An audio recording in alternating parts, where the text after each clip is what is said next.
दोस्तों आप लोग का दिखाना चाहता हूं अजय कॉमेडियन का वीडियो कितना सुपर चल रहा है। तो चलिए इस वीडियो में इस क्लिप में आपको दिखाएंगे, देखिए आप लोग। जो जो हमार समय तो माँ देख जो।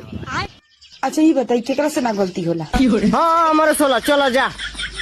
केकरा से गलती ना होला दुनिया में? अभी तो मतलब है कि आदमी कह दिलक तो आदमी के छोड़ दी। वह तुअर चाल रंग बात तू के छोड़ा ही कोड काहे छोड़नी हम करेजा पे रहे और करेजा पे बैठे। अरे तू हमार करेजा पर हमार सीना पर कबड्डी खेल बकरी गलती काहे करती यारू? अब गलती ना हुई रहो आ जाई।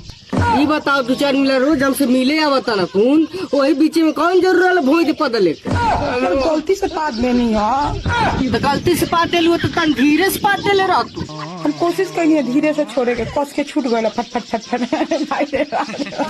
हाँ तो गलती से पाते लू तो छाती ना पिटो चल हट। वह तू चाल हम ना पा दे ले हमार भात रहा।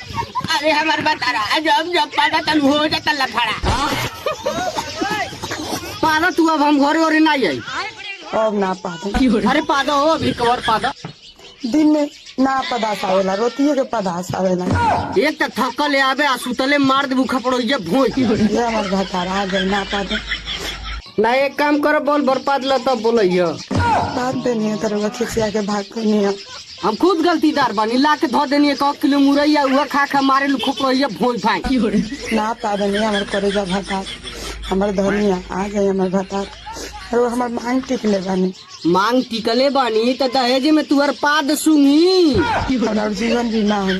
हाँ मान थी भतारे संगे जीवन बीमा होला बाकी तुअर पदले कोनो सीमा होला।